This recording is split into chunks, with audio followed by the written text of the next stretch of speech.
Selamat sore, selamat berjumpa di dalam seminar kaum muda yang diadakan bersama dengan channel Selalu Ada Harapan. Pada hari ini tema kita adalah ini problemku dan apa problemmu. Nah, kita perlu tahu terlebih dahulu bahwa tujuan dari seminar ini adalah untuk mengenali proses perjalanan hidup.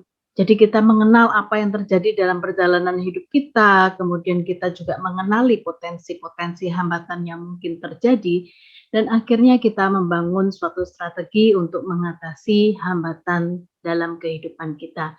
Jadi tujuan seminar ini bukan untuk mengenali perjalanan hidup, kemudian mempersalahkan situasi tempat kita hidup, mempersalahkan orang lain atau orang tua, bahkan menempatkan diri sebagai korban ataupun melakukan tindakan destruktif untuk menghukum orang tua. Jadi kita perlu ingat pada tujuan yang pertama untuk mengenali diri, mengenali hambatan, dan untuk membangun strategi hidup. Karena kita perlu menyadari bahwa tidak ada orang yang sempurna. Situasi hidup kadang di luar kendali. Orang tua juga mempunyai masalah pribadi masing-masing. Interaksi sosial kadang juga tidak ideal. Orang tua kita bukan orang tua yang sempurna. Saya sebagai orang tua juga bukan orang tua yang sempurna. Dan kadang kita diperhadapkan dengan tuntutan-tuntutan yang tidak realistis. Nah, apa itu masalah? Masalah ini ibarat sebuah pohon. Ada bagian yang tampak di permukaan dan ada bagian yang di dalam yang tidak tampak.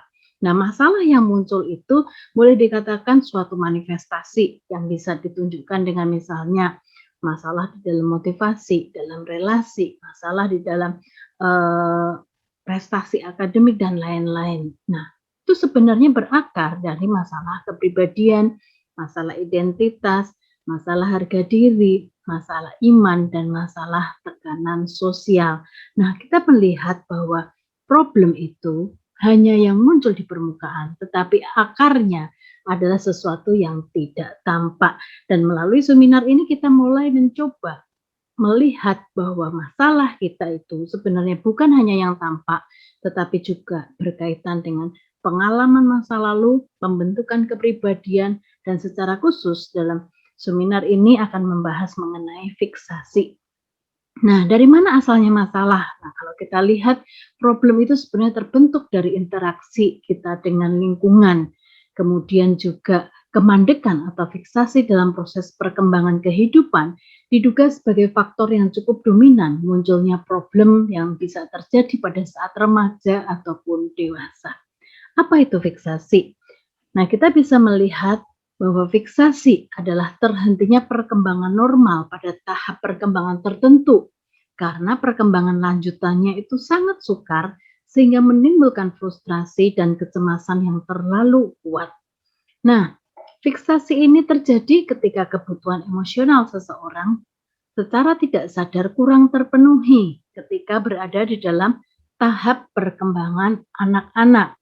Dan menurut Freud, fiksasi merupakan keterikatan permanen dari kebutuhan dasar hidup manusia pada tahap perkembangan sebelumnya, sehingga mempengaruhi tahap perkembangan saat dewasa.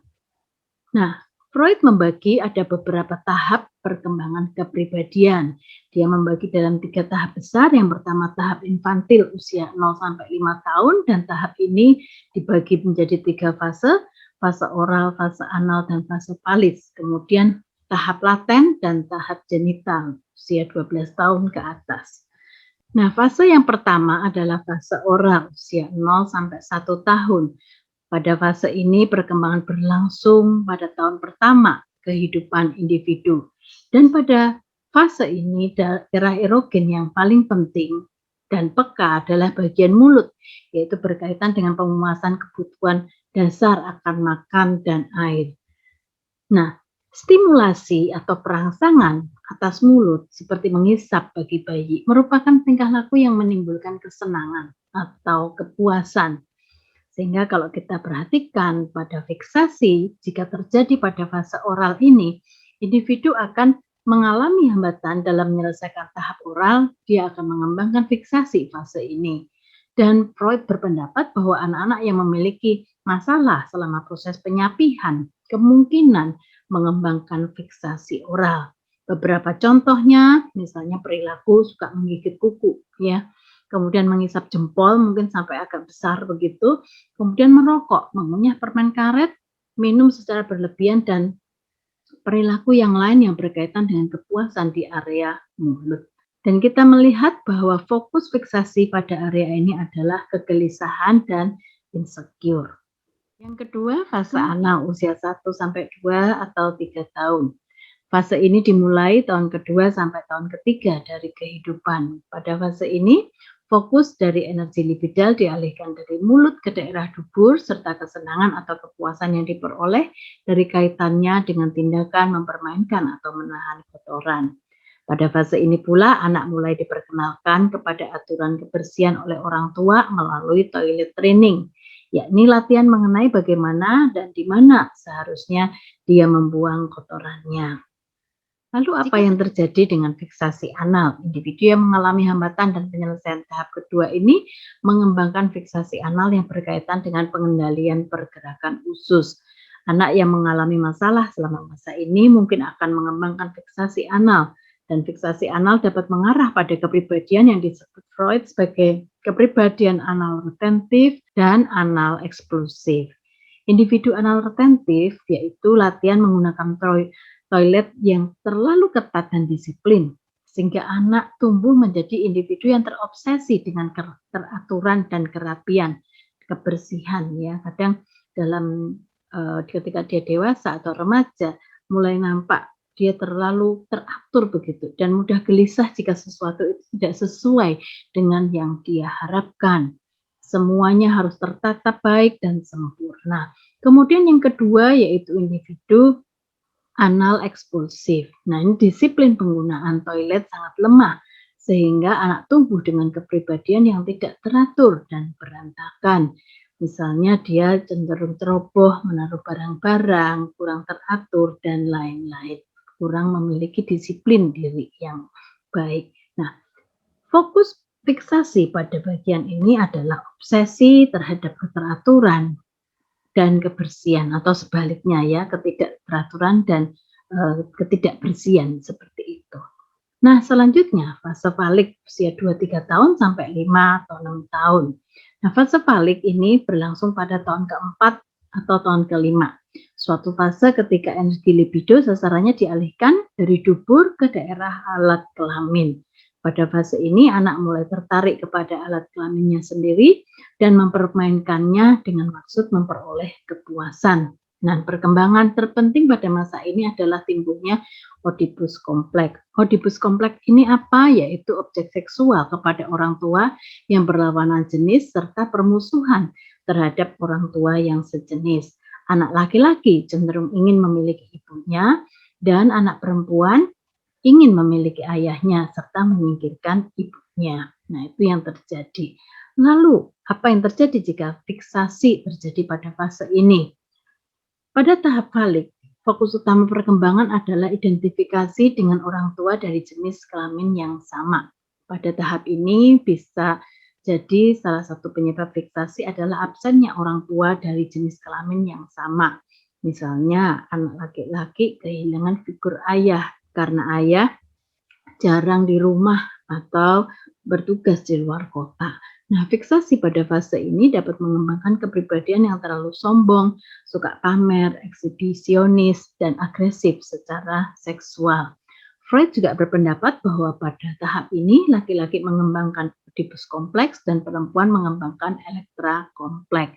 Seperti tadi katakan, Oedipus kompleks itu serangkaian perasaan kompleks yang tidak disadari pada anak-anak untuk menginginkan orang tua yang berbeda jenis kelaminnya dan iri terhadap orang tua yang sama jenisnya.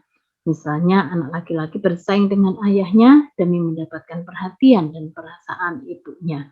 Kemudian Elektra kompleks, ini kebalikan dari Oedipus kompleks, di mana anak perempuan merasa iri kepada ibunya dan bersaing untuk menarik perhatian sekaligus perasaan ayahnya.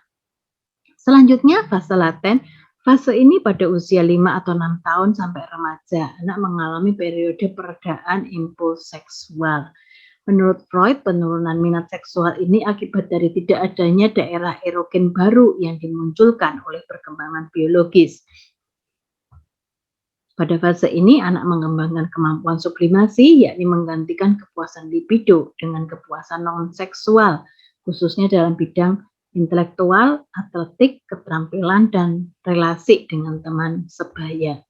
Nah, pada fase ini juga menjadi mudah, anak-anak lebih mudah mempelajari sesuatu dan lebih mudah dididik dibandingkan masa sebelumnya dan sesudahnya.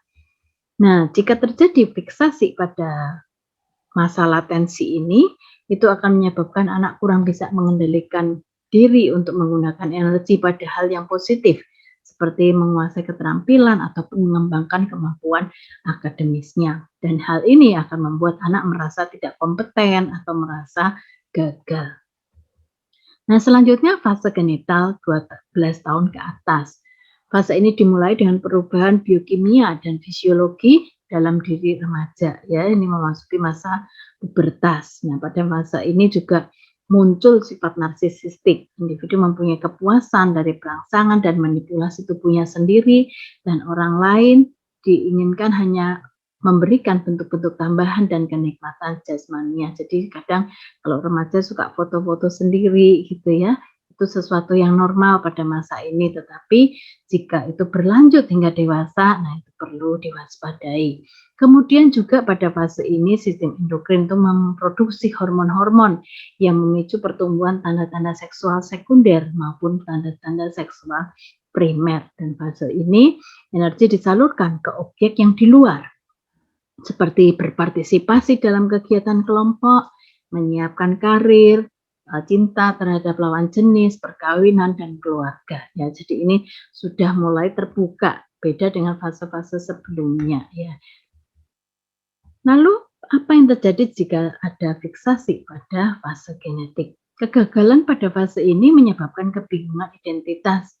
Anak-anak tidak tahu harus melakukan apa, memilih yang mana, mau kuliah jurusan apa, habis ini mau ngapain. Nah, mereka tidak tahu karena bingung mau ngapain.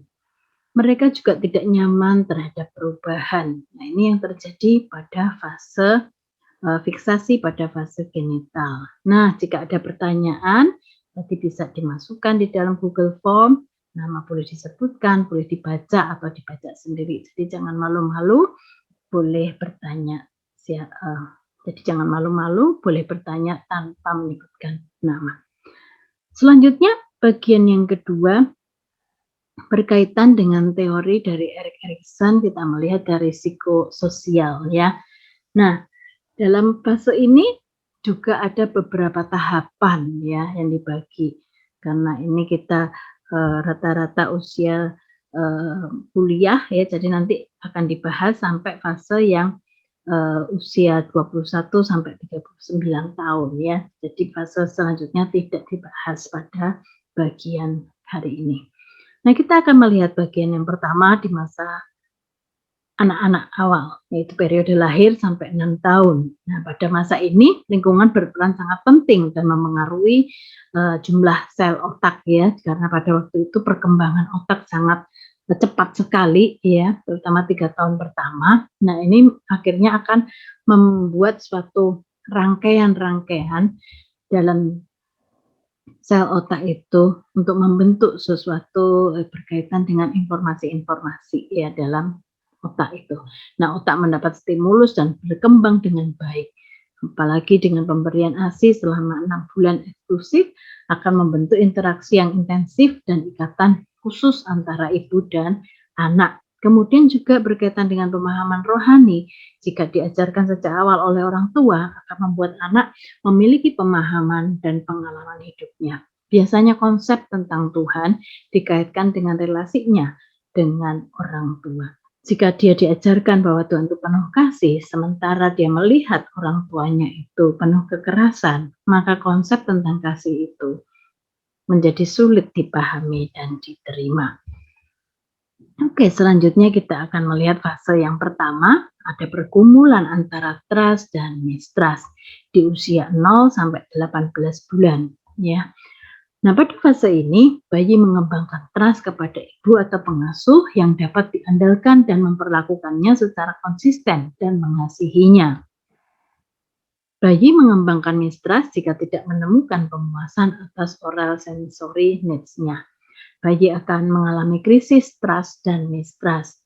Krisis ini harus ada dengan hasil akhir yang baik, yaitu munculnya trust dalam diri bayi. Nah, jika lebih banyak mengembangkan mistrust, maka bayi akan mudah frustrasi. Dia akan mudah marah, mudah rewel gitu ya, sinis, depresi, dan ada kemarahan atau kejengkelan gitu ya, menyerang orang lain. Namun sebaliknya jika bayi itu mengembangkan trust, maka dia akan cenderung naif dan tidak siap menghadapi dunia yang real karena pasrah begitu aja. Seperti yang dikatakan Richard Evans, dia mengatakan bahwa ketika kita memasuki situasi, kita harus mampu membedakan berapa banyak kita harus trust dan berapa banyak kita harus tidak percaya atau mistrust, dan menggunakan rasa mistrust itu sebagai antisipasi atau kesiapan menghadapi bahaya dan mengantisipasi kondisi-kondisi yang tidak nyaman. Nah, jika berhasil mengatasi krisis akibat trust dan mistrust, maka akan menghasilkan kekuatan dasar dalam diri bayi, yaitu hope.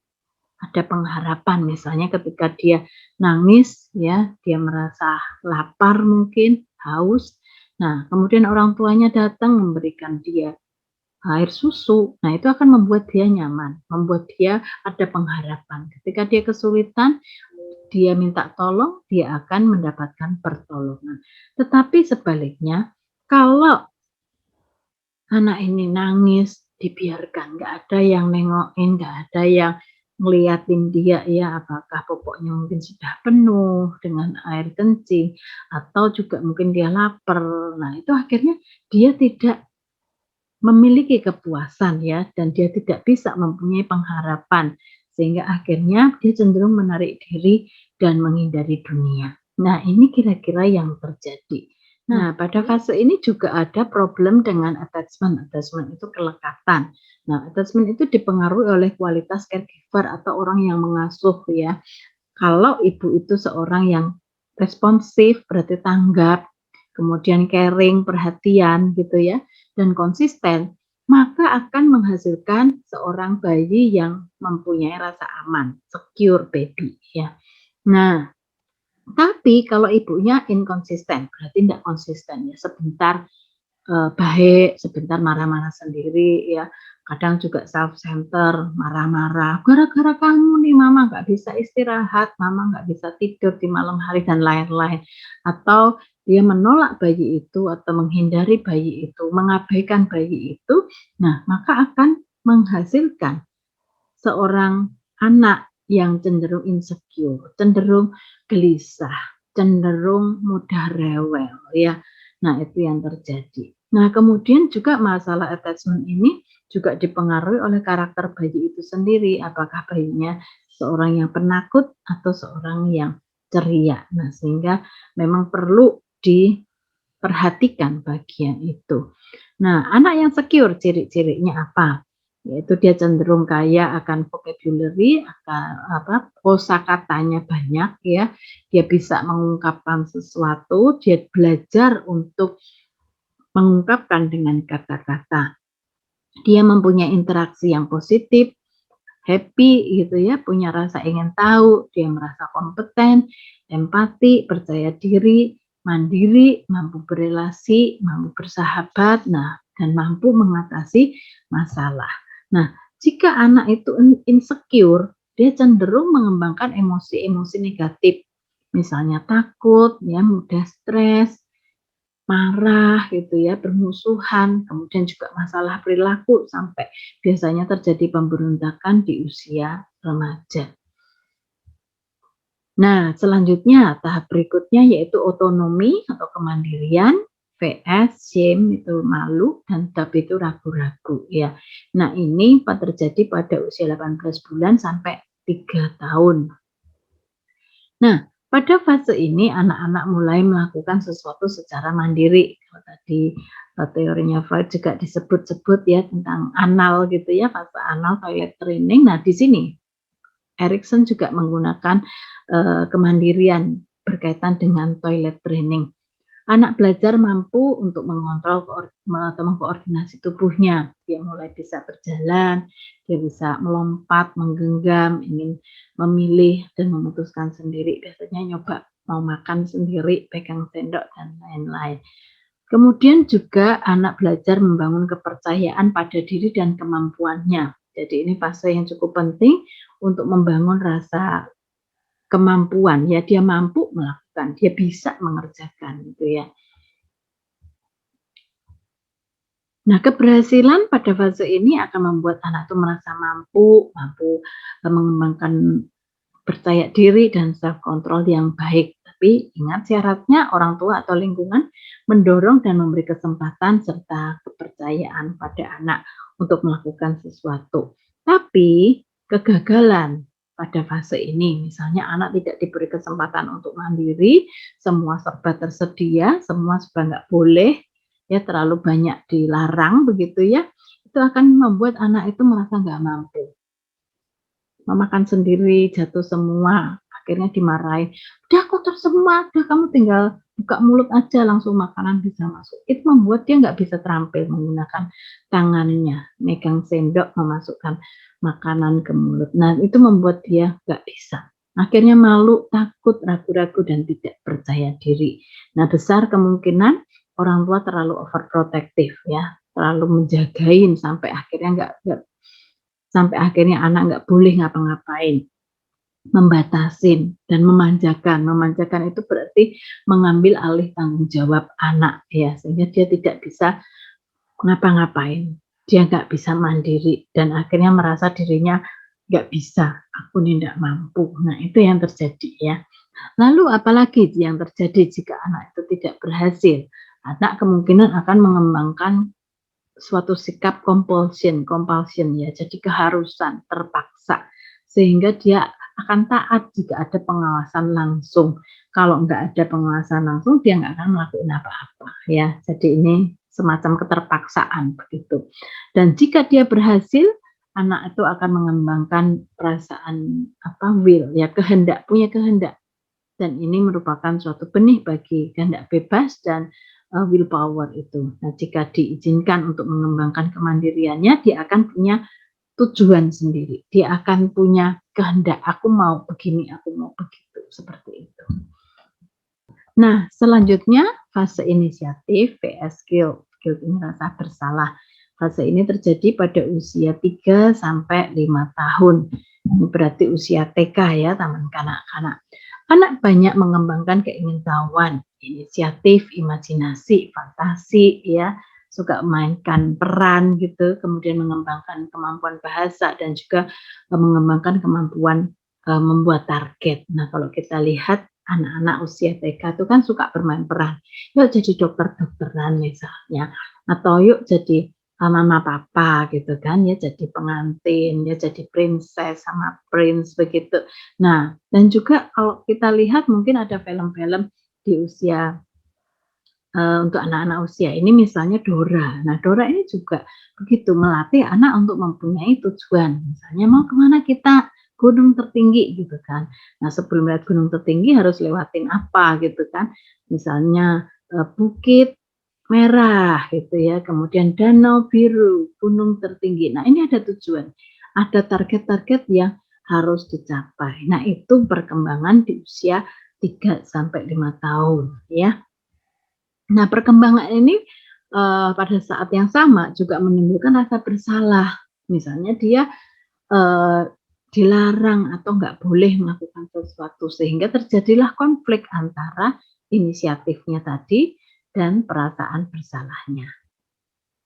Jika perasaan bersalah itu lebih dominan, maka anak akan menahan diri dan cenderung mempunyai moralitas yang kaku. Jadi takut salah.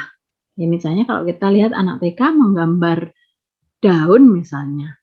Daun bagi dia itu warnanya apa aja boleh. Mau biru, mau orange, mau hitam. Bagi dia boleh. Karena itu imajinasinya. Tetapi ketika misalnya sebagai orang dewasa mengatakan, "Loh, kok daun warnanya hitam? Kok daun warnanya biru?" Nah, itu membuat muncul rasa bersalah sehingga dia akhirnya tidak berani mengembangkan kreativitasnya dan cenderung mengikuti aturan-aturan yang ada karena takut bersalah.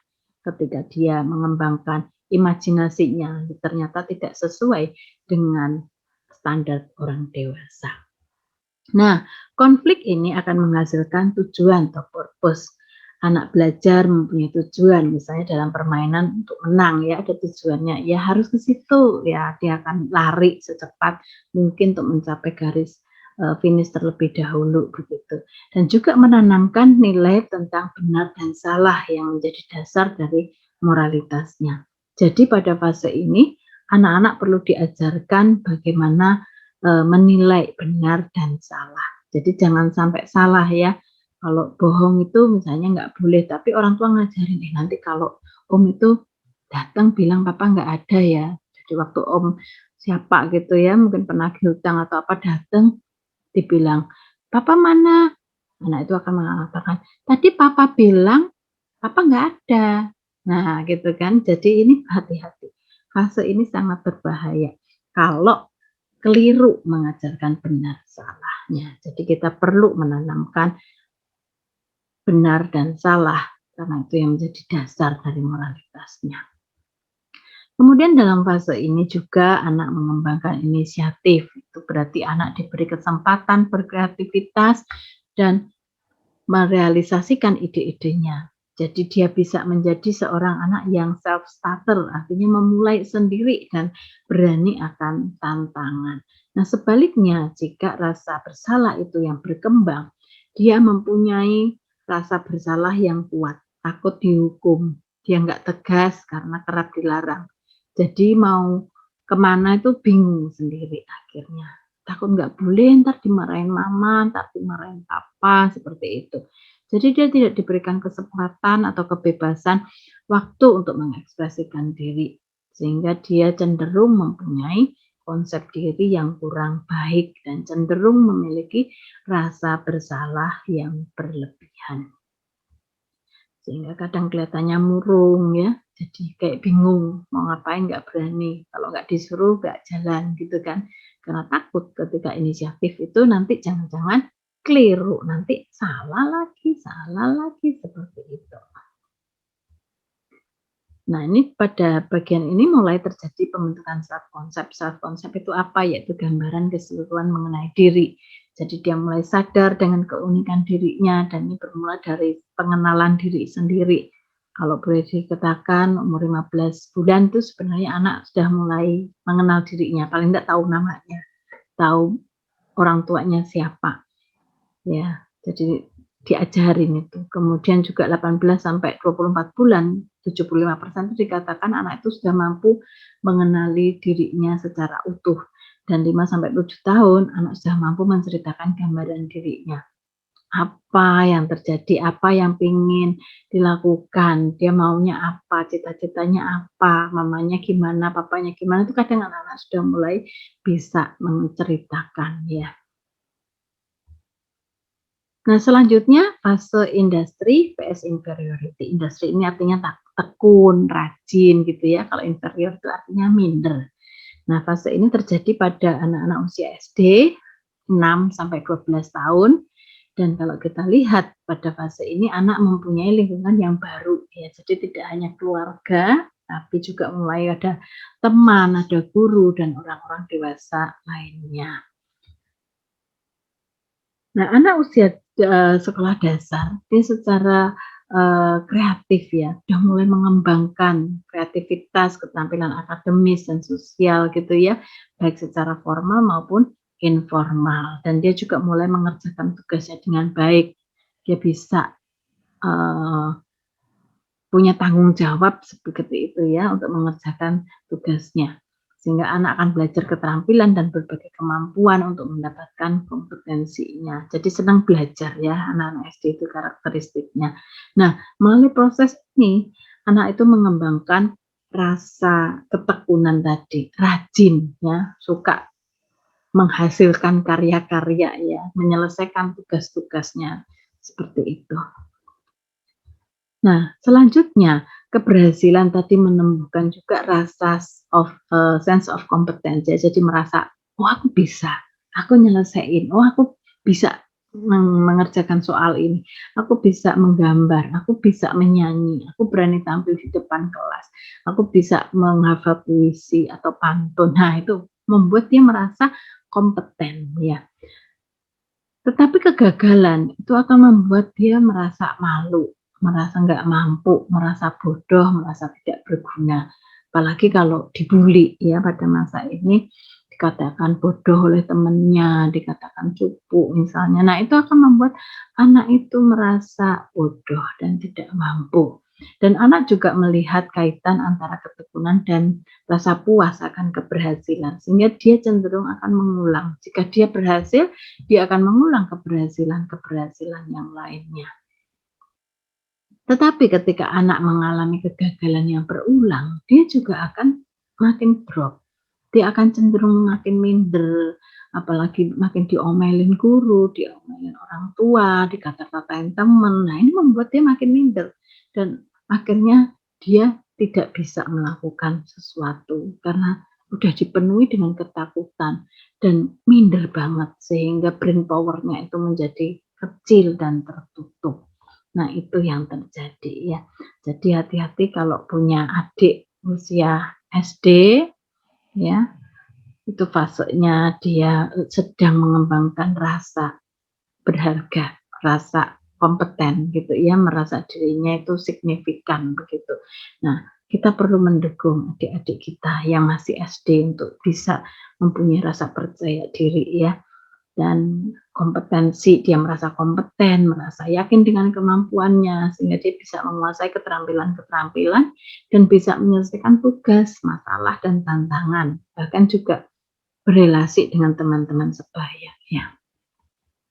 Nah, pada fase ini juga akan dihasilkan rasa worthiness, yaitu perasaan berharga, merasa dikasihi oleh orang tua, dikasihi oleh guru, diterima oleh teman, diterima oleh orang tua, karena dia merasa mampu gitu ya, bisa, akhirnya muncul perasaan dikasihi itu. Nah, anak juga mulai mengembangkan self esteem. Ini fase yang paling penting untuk perkembangan self esteem itu. Apakah dia merasa baik atau dia merasa aku ini bodoh, aku ini jelek begitu ya, atau dia cukup mampu menerima atau mengakui dirinya seorang yang bisa melakukan sesuatu, mempunyai keterampilan-keterampilan yang bisa dikembangkan lagi. Jadi pada fase ini fokusnya adalah perasaan kompeten, merasa signifikan, dan merasa diterima. Nah, berkaitan dengan self esteem sebenarnya minimal ada 3 komponennya. Yang pertama yaitu academic achievement atau pencapaian akademis, prestasi akademis. Ini berkaitan dengan kemampuannya dia untuk mendapatkan prestasi di dalam belajarnya. Kemudian yang kedua berkaitan dengan relasi, baik dengan orang tua maupun juga dengan teman-temannya. Jika relasinya cukup baik, dia cukup dihargai, cukup disayang gitu ya, merasa diterima, dia akan mulai membangun self esteem yang positif. Tapi kalau dia dikritik terus, dia dibenci teman-temannya, dijauhi teman-temannya, dibully, nah ini self esteem kemungkinan cenderung terbentuk secara negatif ya. Jadi ini perlu diperhatikan juga berkaitan dengan relasi. Kemudian yang ketiga berkaitan dengan ekstrakurikuler. Ini bisa berkaitan dengan kemampuan non akademis ya, entah olahraga, musik, juga penampilan secara fisik. Ini juga mempengaruhi. Jika dia merasa cukup nyaman dengan penampilannya, dia akan lebih percaya diri. Tapi jika dia melihat, kok aku pesek ya, kok aku apa, nah misalnya nggak puas dengan kondisi tubuhnya begitu ya, pendek atau apa rambutnya bagaimana begitu ya, kurang suka dia. Nah, itu juga mempengaruhi self esteem-nya. Nah, selanjutnya fase remaja ini ya, pembentukan identitas dan kebingungan peran. Nah, ini berkaitan dengan fase-fase cukup krusial dalam hidup di usia 12 sampai 18 tahun. Nah, ini perkembangan fisik secara pubertas, secara seksualitas ya, hormon-hormon mulai aktif. kemudian juga secara kognitif mulai mampu berpikir abstrak. Kalau tadi anak-anak SD itu umumnya berpikirnya secara real ya, secara realita, perlu contoh yang bisa dilihat, bisa diraba gitu ya, menggunakan panca inderanya. Tetapi masa remaja ini mulai bisa berpikir secara abstrak. Selain itu ada problem berkaitan dengan emosi ya, cenderung swing karena berkaitan dengan otak di bagian limbik sistem berkembang terlebih dahulu dibandingkan otak di bagian frontal lobe ini yang mempengaruhi kognitifnya ya, logika pikirnya di sini ya. Nah, itu belum berkembang sempurna. Nanti ketika umur 18 tahun, nah itu baru otak bagian frontal lobe ini berkembang secara utuh sehingga antara emosi dan logika pikir bisa berimbang.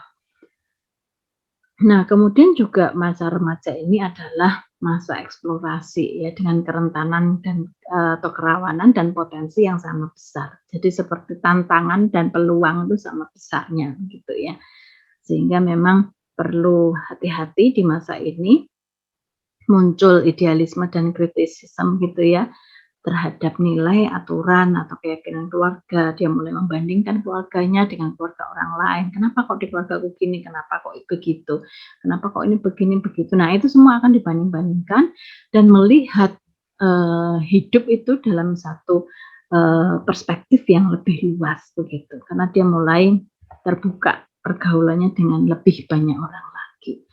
Nah, kemudian juga terjadi pembentukan identitas, baik identitas seksual ya, juga identitas sosial, perannya dia di tengah-tengah keluarga, peran dia di masyarakat, peran di sekolah, kemudian juga religius ya. Nah, ini berkaitan dengan masalah komitmennya dia dalam mengambil keputusan berkaitan dengan imannya. Nah, pada fase ini juga fase trial and error ya. Jadi kadang bisa keliru, kadang ya nyoba sesuatu gitu kan. Kemudian fase badai dan krisis gitu ya, dan ini fase belajar untuk mengambil keputusan karena keputusan masa depan itu sangat bergantung dari masa remaja ini. Keputusan pemilihan karir misalnya, keputusan nanti ke depan mau ngapain ya, itu sangat ditentukan oleh fase remaja ini. Dan dia bergumul dengan dirinya, who am I, where I'm going gitu ya. Kemudian juga ada variabel yang terjadi di dalam bagian ini adalah krisis dan komitmen. Ya, bagaimana dia mengambil komitmen ketika dia melihat gejolak-gejolak yang terjadi dalam dirinya, dia mulai ambil komitmen satu persatu sehingga akhirnya membentuk keputusan-keputusan dalam hidupnya. Dan di sini juga diperlukan peran dari orang tua ya. Orang tua sebagai sahabat mungkin, sebagai teman yang bisa membimbing, yang mendengarkan dia dan memberikan arahan. Sehingga akhirnya anak ini bisa menemukan jalannya, begitu ya, menemukan komitmennya, menemukan identitasnya. Nah, remaja sedang dalam membentuk identitas diri. Keberhasilan tahap ini akan membuat dia merasa yakin dengan dirinya sendiri dan mampu mengambil keputusan. Nah, jika identitas kuat yang terbentuk, maka akan terjadi kesetiaan ya, dia mampu punya komitmen yang kuat begitu. Namun jika tahap ini gagal, maka akan membuat remaja itu merasa lemah dan gagal, bingung menjalani peran dan cenderung menunda tanggung jawab karena nggak tahu sebenarnya dia mau ngapain, tujuannya mau apa yang harus dikerjakan tuh dia nggak tahu. Nah, bagian yang selanjutnya, ini bagian yang terakhir dalam seminar ini ya, yaitu intimasi vs isolation. Nah, ini fase-fase 18 sampai 40 tahun ya. Nah, kaum dewasa muda membutuhkan kedekatan relasi yang penuh kasih dengan orang lain tanpa ketakutan akan kehilangan. Kedekatan yang dewasa itu kemampuan dan kehendak untuk berbagi dan saling mempercayai. Jadi ada pengorbanan, toleransi, adaptasi, kompromi, dan komitmen. Nah, kesuksesan pada tahap ini membuat relasi itu menjadi kuat. Sementara kegagalan akan membuat dia merasa kesepian dan mengisolasi diri atau menarik diri. Jadi fokus di tahap ini adalah relasi ya. Jadi kalau teman-teman yang sudah kuliah, kadang sudah masuk di fase-fase ini, nah kadang mikirnya Habis itu nanti dapat pacar enggak ya gitu kan, atau yang sudah lulus kuliah juga mulai galau, nanti mau menikah, mana teman hidupku, mana yang Tuhan siapkan buat aku gitu ya. Nah ini terjadi di fase-fase itu, sehingga memang perlu dikenalin ya, sehingga ketika bisa mampu membangun kedekatan, intimasi, maka akan menghasilkan cinta kasih ya. Nah, kita perlu menganalisa diri ya dari 2 teori yang dipaparkan tadi, apa yang terbentuk dalam diri kita? Mengapa kok bisa terbentuk demikian gitu ya? Potensi problem apa yang terungkap? Nah, mungkin kita mudah curiga, kita mungkin insecure ya, cenderung galau terus gitu ya, kurang inisiatif, takut salah, tidak termotivasi, kurang percaya diri atau apa. Nah, ini nanti coba dikenalin ya.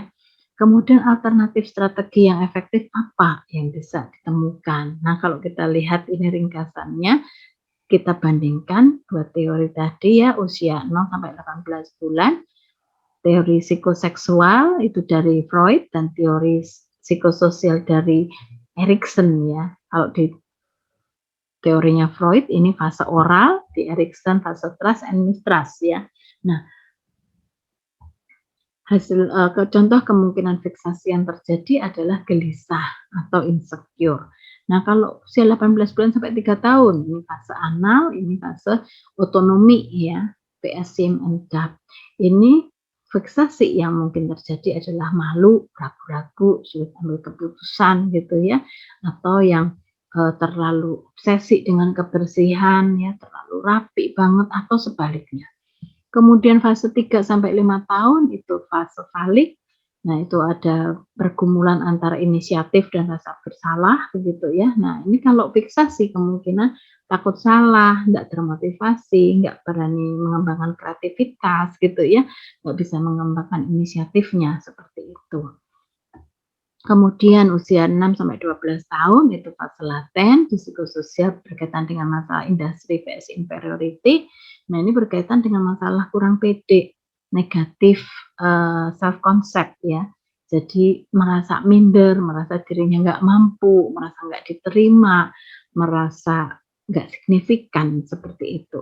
Kemudian fase 12 sampai 18 tahun itu fase genital, ini berkaitan dengan masalah identitas dan kebingungan peran ya. Kalau terjadi fiksasi di fase ini bingung, nggak punya prinsip, nggak tahu arah hidup, nggak tahu tujuannya mau ngapain, seperti itu ya.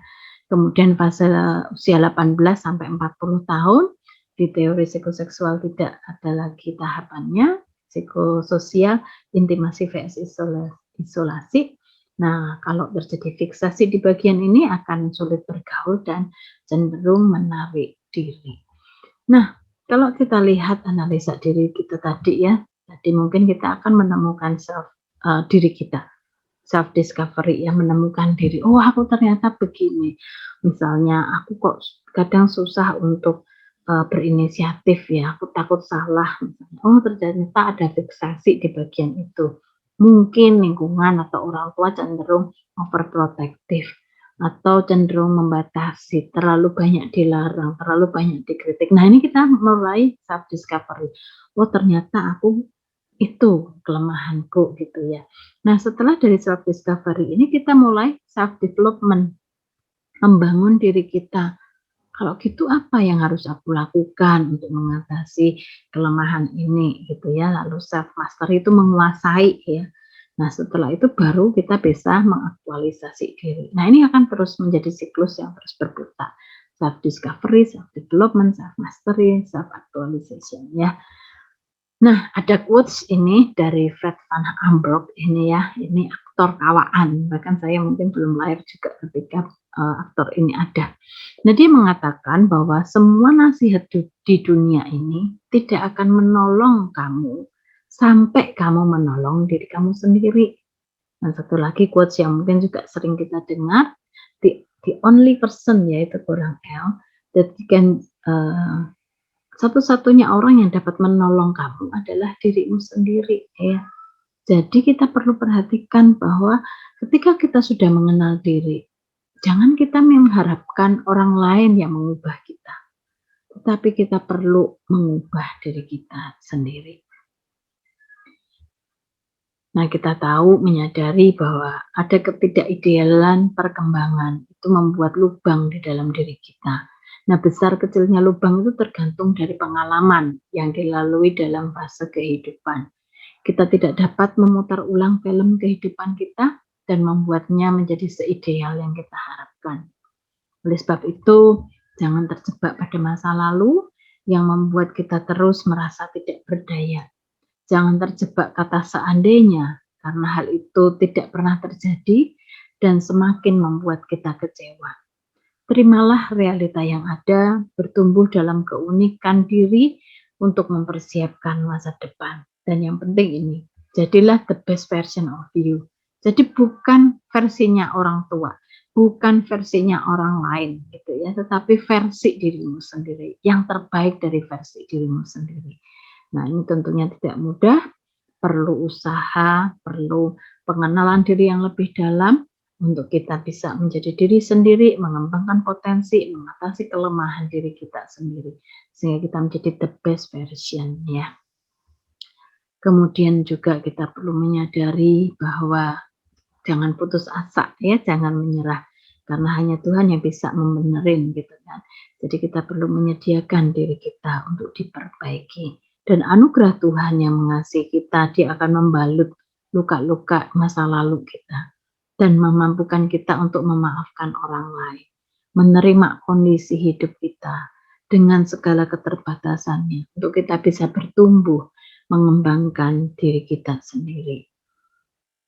Nah, kita perlu mengampuni orang lain, memaafkan orang lain. Sebenarnya pengampunan bukan hanya untuk orang yang melakukan kesalahan di masa lalu, tapi sebenarnya pengampunan itu mematahkan ikatan sakit hati di masa lalu dan membuka peluang harapan yang lebih besar di masa depan. Jadi buat diri kita sendiri sebenarnya, ketika kita mengampuni, kita mematahkan ikatan sakit hati dan kita bisa maju ke depan ya, untuk melangkah lebih baik tanpa dirintangi beban-beban masa lalu kita. Oke, kita akan coba untuk membuat refleksi diri ya berdasarkan teori tadi. Coba cermati setiap tahap perkembangan yang sudah dilewati. Adakah hambatan yang terjadi dalam tahapan tersebut? Lalu perhatikan apa dampaknya dalam diri Anda sampai saat ini. Nah, untuk sesi tanya jawab, kembali diingatkan, silahkan mengisi Google Form, kemudian juga jika ada sesuatu yang membutuhkan pertolongan lebih lanjut, begitu ya, bisa menghubungi Instagram Selalu Ada Harapan, dan juga bisa konsultasi ke Hope Counseling Center di UPH dengan kontak WA 0822 6221 0020. Dan ingat, subscribe channel Selalu Ada Harapan, karena selalu ada harapan setia menemani Anda dimanapun. Ketika Anda ingin belajar mengembangkan diri, akan self-healing, akan belajar untuk self-discovery, bisa temukan banyak video-video di sana yang bisa membantu kita untuk bertumbuh.